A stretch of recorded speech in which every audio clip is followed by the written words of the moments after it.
Hi అండి. Hi hi. ఈరోజు Saturday big boss నుంచి ఎవరొకరు వెళ్ళిపోవాలి, ఎవరు వెళ్ళిపోతారు అనుకుంటున్నారు?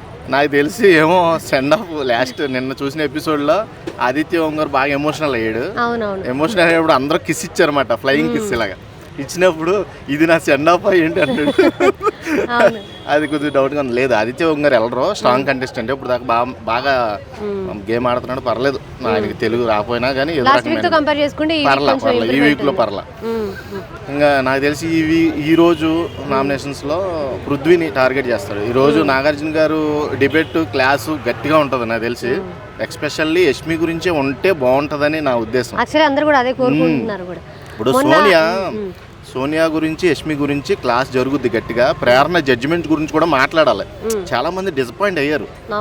ప్రేరణ జడ్జిమెంట్ని వాళ్ళ టీంకి, వాళ్ళ క్లాన్ సభ్యులకి సపోర్ట్ చేసినట్టుగా అక్కడ చాలా క్లియర్గా అర్థమైంది. కాబట్టి ఈరోజు నాగార్జున గారు ఎవరి మీద ఫైర్ అయితే గట్టిగా ప్రేరణ మీద, యష్మి మీద అవ్వాలని సోనియా మీద నేను కోరుకుంటున్నాను. అందరు జనాలు కూడా అదే కోరుకుంటున్నారు. పృథ్వీ మీద కూడా అమ్మో వాడు వాడికి దండం స్వామి, వాడికి ఓవర్ యాక్షన్ తట్టుకోలేకపోతున్నాం. అసలు హౌస్ నుంచి ఇమీడియట్లీ ఎలిమినేట్ చేసేవాళ్ళు. ఫస్ట్ వీక్ ఏదో కొంచెం ఇంప్రెషన్ బాగుంది కానీ ఇప్పుడు కంప్లీట్ గా చేంజ్ అయిపోయింది. లేదు, చేంజ్ అయింది, బాగా చేంజ్ అయింది. నాకు తెలిసి లాస్ట్ మినిట్లో ఏదో ఆలోచింపజేసేలాగా ఓట్లు పడతాయి. ఎందుకంటే ఎమోషనల్ స్టోరీ డ్రామా నడిచింది రాత్రి. ఆ ఎమోషనల్ డ్రామా వల్ల ఏమన్నా సింపతి గెయిన్ అవ్వచ్చు కొంతమంది మీద. అది పర్టికులర్ పర్సన్స్. మన అబ్బాయి మాస్ గేమ్ ఆడుతున్నా కానీ కొంచెం సింపతి అయితే గెయిన్ అవుద్ది ఈ షోతో, రాత్రి ఎపిసోడ్తో. ఇంకా చూసుకుంటే సోనియా మట్టికి ప్రతిదాన్ని కూడా భూతార్థంలో పెట్టి చూస్తుంది. స్కోప్ పెడుతుంది, స్కోప్ పెట్టి అంటారు చూడు గేమింగ్స్లో, అలా స్కోప్ పెట్టి చూస్తుంది ప్రతిదీ, చిన్న విషయాలు కూడా. విష్ణుప్రియని ఎందుకు టార్గెట్ చేస్తుందంటే సోనియా, ఎస్పెషల్లీ విష్ణుప్రియ చాలా స్ట్రాంగ్ కంటెస్టెంట్ ఇప్పుడున్న బిగ్ బాస్ హౌస్లో. ఆమెను బయటకు పంపించేస్తే ఈమె సేఫ్. అర్థమైందా? సోనియా లోపల ఉద్దేశం అదే. ఖచ్చితంగా స్ట్రాటజీ గేమే ఆడతారు వీళ్ళిద్దరు, యష్మిను సోనియా. చాలా స్ట్రాటజీ. ఆ ప్రేరణకైతే తెలుగు రాదలే సరిగ్గా, పాపం నేర్చుకుంటుంది ఇప్పుడే. అంటే యష్మి నామినేషన్ లోకి రావాలని ఆల్మోస్ట్ ఉండొచ్చు బిగ్ బాస్ ఫాలో అయ్యే ఆడియన్స్ అందరూ. యష్మి నామినేషన్స్ కి రావాలని ఆల్మోస్ట్ బిగ్ బాస్ ఫాలో అయ్యే కంటెస్టెంట్స్ అందరూ కోరుకుంటున్నారు.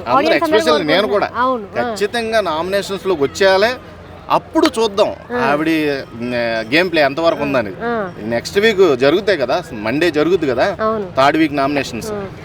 అలాంటి వాళ్ళు తొందరగా హౌస్ నుంచి బయటకు వెళ్ళరు అనేది ఒకటి కూడా లేదు. ఈసారి మటుకు ఖచ్చితంగా యష్మిని మటుకు టార్గెట్ చేస్తారు నాకు తెలిసినంత వరకు. వెళ్ళలేదంటే అది బిగ్ బాస్ గేమ్, మన గేమ్ కాదు, మనం ప్రేక్షకులు చూసి ఆడే గేమ్ కాదు. ఖచ్చితంగా యష్మిని అక్కడ సేవ్ అయ్యి ఉందంటే థర్డ్ వీక్ ఎలిమినేషన్లో, నామినేషన్స్లో ఖచ్చితంగా అది బిగ్ బాస్ ఆడుతున్న గేమే ఖచ్చితంగా. ఏదంటే ఇప్పుడు మా స్టార్మాలో అందరూ వీళ్ళు సీరియల్ ఆర్టిస్టులు కదా, ఆ రకంగా సపోర్ట్ కూడా లభిస్తుంది ఖచ్చితంగా. ఇంకా అండ్ మణికంఠ పర్ఫార్మెన్స్ ఎట్లా మణికంఠ మామూలుడు కాదు. రొమాంటిక్ యాంగిల్ కనబడింది రాత్రి. నీ రొమాంటిక్ యాంగిల్ మామూలుగా అందరూ జనాలు చూశారు. మణికంఠకి మరో షేడ్ ఉంది, అదొకటే కాదు, ఇంకొకటే కాదు, ఆయన దగ్గర ఇంకో యాంగిల్ ఉంది. అదేంటో తెలుసా? Love angle. Love proposal, love ఫ్లట్టింగ్ చేస్తున్నాడు యష్మిని బాగా గోగుతున్నాడు రథం వచ్చేలాగా. అది ఎంతవరకు దారితీద్దాం. ఉండాలి అలాంటి ఎంటర్టైన్మెంట్ హౌస్లో ఉంటేనే కొంచెం చూడడానికి బాగుంటుంది. అది మెచ్యూరిటీ లేని వాళ్ళు అందరూ ఎక్కువ ఉన్నారు అక్కడ, మెచ్యూరిటీగా ఆడేవాళ్ళు కూడా లేరు అక్కడ. అర్థమైందా? ఉన్న వాళ్ళు ఏమో సైలెంట్గా ఉంటున్నారు, వీళ్ళతో మనకి ఎందుకు బాబు దండం, వీళ్ళ వల్ల మనం గేమ్ పోయేలాగా ఉందని ఆడుతున్నారు. కానీ మణికంఠ నిన్న చూసిన ఎపిసోడ్లో మట్టికి యష్మిన్ అయితే ఒక పికిల్ దాచిపెట్టాడు ఒక షీట్లో. అది ఎవరికి తెలియలేదు. ఎలా దాచిపెట్టాడో కానీ భలే దాచిపెట్టాడు. నా గురించి బాగా చెప్పంటున్నాడు. ఏం చెప్పాలి, నువ్వు సూపర్, నువ్వు తోపు, నువ్వు తురుము అంటుంది. ఇంకా రొమాంటిక్ గా కావాలంటాడికి. వామో, ఆ రొమాంటిక్ యాంగిల్ అయితే బాగా నచ్చింది నాకు. అంటే ఈ వీక్ లో హైలైట్ వచ్చేసి, అంటే ఆడియన్స్ కి కూడా నచ్చని విషయం ఒకటి ఏంటంటే, ఆ సాక్స్ టాస్క్ లో యష్మి అలా బిహేవ్ చేయడం, ప్రేరణ అట్లాంటి జడ్జ్మెంట్ ఇవ్వడము, ఇవన్నీ కూడా ఆడియన్స్ కి నచ్చలేదు. ఎవరు సెలెక్ట్ చేశారు? ప్రేరణనే వాళ్ళ క్లానోలే, లగ్జరియస్ క్లానోలే, యష్మి క్లానోలే సెలెక్ట్ చేశారు. వాళ్ళ క్లానోల్ని సేవ్ చేసుకోవడానికి ఆమె ఆడుతున్న గేమ్ ప్లే అది. అర్థమైందా? వాళ్ళని ఎంతసేపు చూసుకుంటుంది కానీ పక్క క్లానోల్ని ఎవరిని పట్టించుకోవాలి. ఇంకొకటి ఏంటంటే, ఆ సాక్స్ విషయంలో పాపం నబీల్ అయితే చాలా ఫీల్ అయ్యాడు. అంటే కనీసం వాళ్ళ క్లాన్ మెంబర్స్ కూడా ఆయనకి సపోర్ట్ చేయలేదు. వేస్ట్ ఫెలోస్ ఎవరో విష్ణు సీత బయట ఉన్నారు. వేస్ట్ ఫెలోస్ అలా కుక్కల్లా మురుగుతున్నారు పక్క నుండి. బౌ అని మురిగితే కనీసం కర్రెచ్చుకున్నాను తవరాలి కదా. ఇప్పుడు కుక్కలు మీదకి వస్తాయి, మనం సడన్గా మాట్లాడుకుంటూ ఉంటున్నాం, ఇక్కడ కుక్కలు వచ్చేస్తే మనం కర్రించుకుని తవలమా? కనీసం వీళ్ళు డిఫెండ్ చేయాలి కదా, వాళ్ళని తవరాలి, బయటికి తవరితే వాళ్ళని, అప్పుడు వాళ్ళకు కూడా ఓకే మా వాళ్ళు నా గురించి కష్టపడ్డారు, కానీ దాన్ని జడ్జిమెంట్ థియరీలో సంచాలకి వదిలేశాడు కాదు బిగ్ బాస్, ఇంకేం చేయలేరు వాళ్ళు. వీళ్ళు అసలు సపోర్ట్ వచ్చి వచ్చి వచ్చి నాబిల్ బిగ్ బాస్ని ఏమనకూడదు వచ్చే అంటుంది సీత. మరి టూ మచ్ అంటే టూ మచ్, నాకైతే అసలు నచ్చలేదు. నాబిల్ అక్కడ గేమ్ అవుట్ అవ్వడం నాకు అసలు నచ్చలేదు ఆ సీజన్లో, సాక్స్ యాంకిల్ దాకేసే టాస్క్లో నాకైతే చాలా డిప్రెస్ అయ్యాను నేను కూడా. మ్యాక్స్ టు మ్యాక్స్ పీపుల్స్ కూడా అందరూ కూడా చాలా డిసప్పాయింట్ అయ్యారు ఆ విషయం. హాయ్ అండి. ఫాలో అవుతున్నారా బిగ్ బాస్ సీజన్ 8? ఫాలో అవుతా అండి. ఎట్లా అనిపిస్తుంది? ఈసారి అయితే అంతా పడుతూ లేస్తుందండి, అంత కొత్తగా అనిపించలేదు. మీరు చూడండి ఈసారి బిగ్ బాస్ ఫ్లాప్ అయిన ఫీలింగ్ వచ్చింది. తన బిగ్ బాస్ ఆడమే ఉండట్లేదు. తను స్టార్టింగ్ లో ఏమన్నాడు, ఈసారి క్యాప్టెన్ లేరు అన్నారు, క్యాప్టెన్ తీసేసి చీఫ్ పెట్టాడు. కొత్తగా ఏముందండి, ప్రైజ్ మనీ లేదంటే మళ్ళీ ప్రైజ్ మనీ స్టార్ట్ చేస్తారు. అసలు బిగ్ బాస్ కి ఒక మాట ఇచ్చి మీద దాని మీద స్టాండ్ లేనప్పుడు కంటెస్టెంట్కి ఏముంటుంది అంటే, సో నిజంగా నాకైతే ఈసారి బిగ్ బాస్ కొద్దిగా నేనైతే చాలా ఫీల్ అయ్యాను. నేనైతే చూద్దాం మరి ఏం జరుగుతుంది ముందు ముందు. చూడండి బిగ్ బాస్ కంటెస్టెంట్ కూడా అట్లనే ఉన్నారండి. ఆ సోనియా కానీ, ఆ నాగమణికట్ట కానీ, ఆ యష్మి కానీ, అమ్మో వీళ్ళు ముగ్గురు అసలు బిగ్ బాస్ కి టాప్ లేపేశారని వీళ్ళు అయితే. నిజంగా బిగ్ బాస్ కూడా ఇంట్రెస్ట్ పోయింది నాకైతే. యష్మి పర్ఫార్మెన్స్ ఎట్లా అనిపిస్తుంది? యష్మి తను లక్లో చీప్ అయిందండి. నిజంగా నువ్వు అన్నాను కదా, ఆ కృతజ్ఞత తను కలిగి ఉండాలి. కానీ అరే ప్రతి చిన్న విషయానికి తను ఓవర్డోస్ కావటాలు కానీ, తను చేసే న్యాయం అంటే వేరేసి అన్యాయం అంట. నిజంగా ఏం ఆడుతుందో తను అర్థం కాదు. ఈరోజు ప్రోమో చూసానంటే ఎంత సాలిడ్ ఇచ్చాడు మన నాగార్జున అంటే, గన్ తీసుకొచ్చి యష్మి చేసిన తన తప్పులన్నీ తను యాజ్ చీప్ తను ఫెయిల్ అయిందని చీప్ పదవి తీసేస్తారు తనని. నిజంగా కరెక్ట్ అనిపిస్తుంది. నిజంగా చాలా చిన్న చిన్న విషయాలకి ఓవర్ రియాక్ట్ అవ్వటాలు కానీ నాకైతే నచ్చలేదు నిజంగా. యష్మి అంత ఒక ఎత్తు అనుకుంటే అమ్మో సోనియా. ఆ క్లాన్ మెంబర్స్ అంతా అంతే ఉన్నారు కదా, పృథ్వీ కావచ్చు, సోనియా కావచ్చు, ఆ క్లాన్ మెంబర్స్ అంతా కూడా అంతే ఉన్నారు కదా, వాళ్ళ పర్ఫార్మెన్స్ ఎట్లా? పృథ్వీ కూడా అసలు నిజంగా తను అసలు గేమ్ ఆడకుండా చాలా అగ్రెసివ్ అవుతుంది. ఎఫ్ అనే పదాలు బాగా ఎక్కువ వాడుతుంది. అసలు బిగ్ బాస్ ఇటువంటి వాళ్ళు ఏమంటారు వరదలు కామంటారు. నాకైతే నచ్చలేదు. పృథ్వీ కానీ, సోనియా కానీ, యష్మి కానీ వీళ్ళంతా ఒకటే మేనరిజంలో ఉన్నారు. సో ఆ వైల్డ్ కార్డ్ వాళ్ళు ఏం సాధిస్తారో నాకు తెలియదు, కానీ వాళ్ళైతే అదే మేనరిజం ఉన్నారు. నాకైతే ప్రజలకైతే చాలా నెగిటివ్ వెళ్ళిపోయింది. సోనియా అయితే చాలా డిఫరెంట్గా వెళ్ళిపోయింది నిజంగా. తనైతే మాకు మరో రాధిక వైష్ణవి మన రారెక్స్ అని ఉన్న ప్రియ గుర్తొచ్చింది. తను ఏం చేస్తే తెలియదు, కానీ నేనైతే చాలా డిసప్పాయింట్ అయినండి. ఓకే, అంటే సోనియా సేఫ్గా ఎవరితో ఒకరితో లవ్ ట్రాక్ నడిపితే ఇంకొన్ని రోజులు హౌస్లో ఉండొచ్చు అన్న ఇదితోనే నిఖిల్తో ఉంటుందని అనుకోవచ్చా? 100% అండి. నిజంగా తను లా చేసిందంట అండి. తను అదే పదాలు కూడా చాలా ఒకరు మాట్లాడుతుంటే వేరే వాళ్ళకి మాట్లాడిపోవటాలు కానీ, చిన్న చిన్న పదాలు పట్టుకుని అదే రిపీట్ చేయటాలు కానీ, మొన్న విష్ణు ఏదో మాట అంటే అడల్ట్ అనే పదాలు వాడాలి కానీ, మొన్న విష్ణు డ్రెస్ని చూసి మీ తల్లిదండ్రులు ఏమన్నారేమో, మాకు తల్లిదండ్రులు ఉన్నారు అంటే తల్లిదండ్రులు లేరేమో అంటే విష్ణుప్రియ తల్లి లేదు. సో నిజంగా ఆ రోజు విష్ణుప్రియ ఆ పదం వాడుంటే మాత్రం ఎంతో సింపతి గెయిన్ అయ్యేది, కానీ విష్ణుప్రియ అక్కడ ఆ పదం వాడలేదు. సోనియా అయితే చాలా వల్గారిటీగా మారుతానండి. అంతేందుకు మీరు నిఖిల్ దగ్గరకు పోయి నువ్వు సిగరెట్ మానేరా, నువ్వేం అడిగిన ఇస్తా అంటే ఇది ఫ్యామిలీ షోనా మరి ఏదో నాకు అర్థం కావట్లేదు. నిజంగా ఇంత బ్రాడ్ మైండ్ ఉన్న అమ్మాయిని బిగ్ బాస్కి ఎలా తీసుకున్నారో నాకు అర్థం కావట్లేదు. ఒక ఆర్జీ నుంచి వచ్చింది అమ్మాయి, కానీ తనకు ఏదైనా గేమ్ తనే చాలా బోల్డ్గా ఉంది. ఇతరుల వ్యక్తికి నేను ఆడపూలిని ఏం పూలి నాకు అర్థం కాదు. అసలు తనైతే చాలా డిసప్పాయింట్ అయింది. నాకైతే మరో సూపర్ స్టార్ గుర్తొచ్చింది నాకైతే. టాప్ 5లో విష్ణుప్రియ, నిఖిల్, ఇంకా నబిల్, శేఖర్ పాషా, నైనిక. అమ్మాయిల్లో ఇంకెవరు ఉన్నారంటే నైనిక ఉంటుందేమో అనుకుంటున్నాను. మణికంఠ అంటే ఏమో ఇక ముందు వెళ్ళే కొద్ది అంటే తనకి కొన్ని పాయింట్స్ మాట్లాడడం రావట్లేదు. స్టాండ్ తీసుకోవాల్సిన టైంలో కొంచెం అనకూడదు, కానీ కొంచెం లూజ్ టాక్ అంటే మనోళ్ళే కదా అని చెప్పి మాట్లాడేస్తుంది. అది ప్రతి ఒక్కరు దాన్ని చాలా సీరియస్గా తీసుకుంటున్నారు. అవే ఆ పాయింట్స్ హైలైట్ చేసి మాట్లాడుతున్నారు ఆమె విషయం. ఉంటుంది.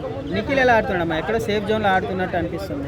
లేదు, ఆయన సోనియాని ఎంటర్టైన్ చేయడం ఆపేస్తే ఆయన గేమ్ ఆయన బాగా ఆడతాడు.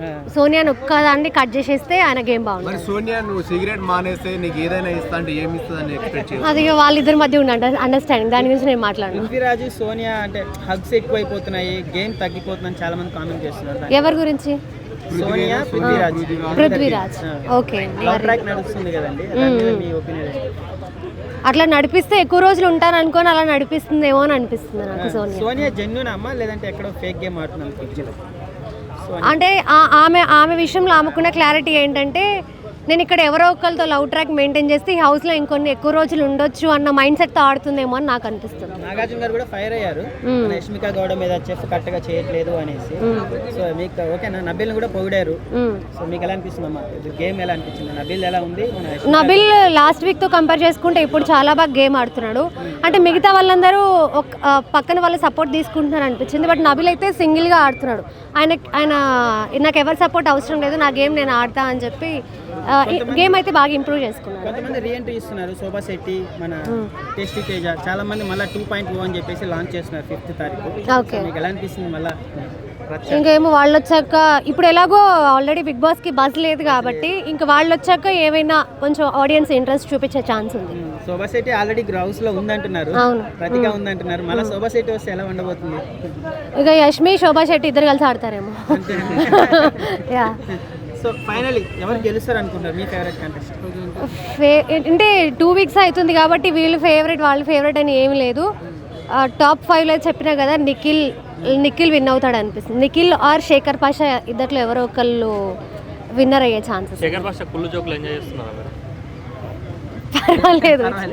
ఇప్పుడే మీరు ఎలిమినేట్ చేయాలంటే ఒక 2-3 పేర్లు చెప్పండి అమ్మా. వీళ్ళు వెళ్ళిపోతే బిగ్ బాస్. అదే చెప్పాను కదా, సోనియా, తన పేరేంటి, యష్మి అండ్ పృథ్వీ. యాక్చువల్లీ పృథ్వీ మీద ఫస్ట్ వీక్లో నాకు ఒపీనియన్ వేరే ఉండే, బట్ ఇప్పుడు లాస్ట్ వీక్ గేమ్ చూసాక కంప్లీట్గా చేంజ్ అయిపోయింది. చూస్తున్నారంటే బిగ్ బాస్? చూస్తున్నా మేడం, చూస్తున్నా. ఎట్లా అనిపిస్తా ఉంది ఈసారి బిగ్ బాస్ అంత అనిపించట్లేదు. బిగ్ బాస్లో అంత మసాలా ఏమి అనిపించట్లేదు. కర్ణాటక పోరాగాలం పెట్టిరు, అంత కర్ణాటక వాళ్ళని పెట్టిరు. తెలుగు వాళ్ళని పెట్టుంటే బాగా ఎంటర్టైన్మెంట్లు, కొంచెం ఐటమ్ కావాలని తీసుకొచ్చి పెట్టినా తెలుగు వాళ్ళని పెట్టుంటే కొంచెం ఈసారి బిగ్ బాస్ హైప్ వస్తుంది అనిపించిందమ్మా. కాకుండా ఈసారి అందరు కర్ణాటక వాళ్ళు అందరు బ్రహ్మాండంగా ఇంగ్లీష్ మాట్లాడుతున్నారు. నాకేం ఇంగ్లీష్ రాదా, ఇంగ్లీష్ వచ్చుంటే ఐఏఎస్ ఐపీఎస్ అవుతుండే. రాకనే ఇది చూద్దాం అనుకుంటే బిగ్ బాస్ మొత్తం ఇంగ్లీషే మాట్లాడుతారు. మరి తెలుగు ఎప్పుడు మాట్లాడితే మళ్ళీ అప్పుడు చూద్దాం అనుకుంటున్నా. ఈసారి బిగ్ బాస్ అంతగా అనిపించట్లేదు. వస్తే బాగుంటుంది, ఇంకా ఫ్యూచర్లో మంచి ప్లానింగ్స్ గేమ్స్ అవి చూస్తే బాగుంటుంది. ఓకే, ఈ వీక్లో హైలైట్ వచ్చేసి సాక్స్ది ఒకటి టాస్క్ జరిగింది కదా, అందులో ఎవరు ఫెయిర్ అనిపించింది, ఎవరు చెత్త అనిపించింది? నాకు నబిల్ ఫేర్ అనిపించింది. నబిల్ చాలా జెన్యున్గా ఆడిన కంటెస్టెంట్. నేను నబిల్ గురించి మాట్లాడాలనుకుంటున్నాను. నబిల్ ఎందుకు అంటున్నా అంటే, లాస్ట్ ఇయర్ మనకు ప్రిన్స్ యావర్ని స్టార్టింగ్లో కండలు చూసి జిమ్ చూసి అరే నీ ఓవర్ యాక్టింగ్ ఏంటంటే బాగా నెగిటివిటీ వచ్చింది 2 వారాలు. 3వ వారం నుంచి గేమ్ సీన్ మారిపోయింది. అంటే మెల్లగా పాజిటివిటీ వచ్చింది. ఆ పాజిటివిటీ లాస్ట్ టాప్ 5 దాకా తీసుకెళ్ళిపోయింది. సో నబిల్ని అదే ఛాన్స్ వచ్చింది. ఇప్పుడు నబిల్ అదే క్యారెక్టర్ కింద మెయింటైన్ చేస్తే డెఫినెట్ టాప్ 5 కంటెస్టెంట్. బ్రహ్మాండంగా ఆడుతున్నాడు. ఇంకోటి అది అమ్మాయిలు అది ఏసి పీక్ ఎడుతుంటాయి కదా, అది ఎక్సలెంట్ గేమ్, అది మస్తు ఆడిండు. నాకు చాలా కిరాక్ అనిపించింది. So Nabil the best contestant Bigg Boss house అనుకుంటున్నా ఈ సీజన్లో. పృథ్వీ గేమ్ ఎట్లా అనిపిస్తుంది? వరస్ట్ పృథ్వీ చాలా మంచి గ్యాప్ ఆడడం చేతకాక అట్లా చేస్తున్నాడు. లే పృథ్వీకి మంచి గ్యాప్ వచ్చినట్టుంది, మరి ఏమో తెలియదు. అని టైం దొరికినప్పుడల్లా అమ్మాయిలను మస్తు హక్ చేసుకుంటుండు. ఈరొకడు మణికంఠ ఒకడు, నిఖిల్ ఒకడు, వీళ్ళు ముగ్గురు మంచి గ్యాప్లో ఉన్నారు. వాళ్ళు ఆ గ్యాప్ని ఫుల్ కెమెరా ముందే డైరెక్ట్గా ఫుల్ఫిల్ చేసుకుంటారు. అంటే ఎవరు ఏమన్నారు లేని ఫీలింగ్లో చూసినా కానీ చూడడానికి కొంచెం ప్రతి దానికి చిన్న విషయానికి హక్ చేసుకోవడం అనేది చాలా చిరాకు అనిపించింది. సో అలా మానుకుంటే బాగుంటుంది. పృథ్వీ వరస్ట్. పృథ్వీ ఈ వీక్ హెల్మెట్ డెఫినెట్లీ అవుతాడు నేను చెప్తున్నా. ఓకే.